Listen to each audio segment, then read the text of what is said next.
Schools in Australia have evolved to meet the needs of society. Examining the development of schools provides insight into how our society is changing and allows us to measure the speed of these changes. Many people forget that Australia had an education system before the arrival of the First Fleet. Prior to European settlement, Aboriginal children were taught by their parents and other community members. The skills they learnt were relevant to their gender, as Aboriginal communities had distinct gender roles. Aboriginal languages are oral in that they have no written form, so children learnt their history, laws and mythology through artwork, stories, songs and dances. Upon reaching adulthood, Aboriginals would be expected to fully contribute to their communities. Adulthood traditionally began with an initiation ceremony for boys and marriage for girls, and this would nominally occur around the age of 14.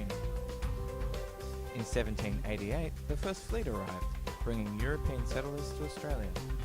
Captain Arthur Phillip, the governor of the colony, opened the first school in 1789. This school was run by two convicts, William Richardson and Isabella Rossen, who taught the children basic literacy and numeracy skills.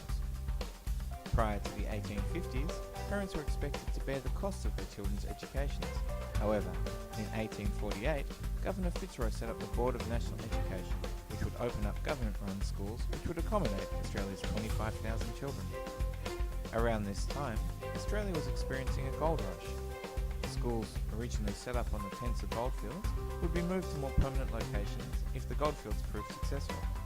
The primary school that I attended, Omeo Primary School, which was established in 1866, was one such school. In the early 1900s, new pedagogical strategies were being implemented. These strategies were the result of research conducted by academics. They included questionable strategies that relied upon heavy repetition, such as learning by rote and dictation tests. However, this period also saw the introduction of new subjects such as science, nature study, and poetry. During this time, the purpose of school was to give a general education and teach good behaviour. However, in the second half of the century, a shift occurred. As technology improved, a need for a more educated workforce began to arise. To ensure that Australian schools were producing a better educated workforce, the government gradually increased the compulsory school leaving age. Australia's isolated nature has provided a number of educational hurdles. During the height of the bushranger period, some parents of children who lived in the bush were hesitant to send their children to school, as bushrangers were not above robbing students and teachers. In 1929, ABC Radio began broadcasting educational content which included music, history, storytelling and nature study programs. The School of the Air was set up in 1951 and allowed teachers to use pedal-powered radios to educate students living great distances away in remote parts of Australia.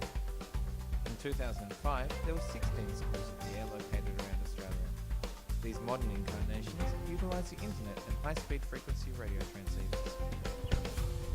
Today, open-plan classrooms encourage teacher-student interaction and facilitate the implementation of modern education strategies that require social interaction.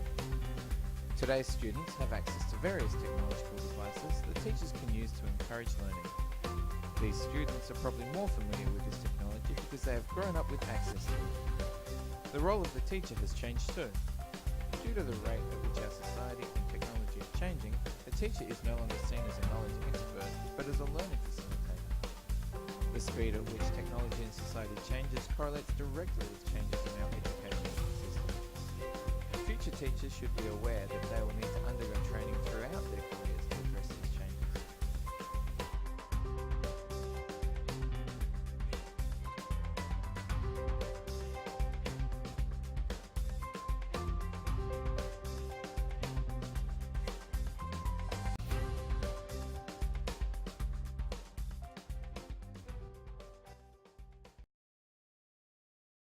Created using Powtoon.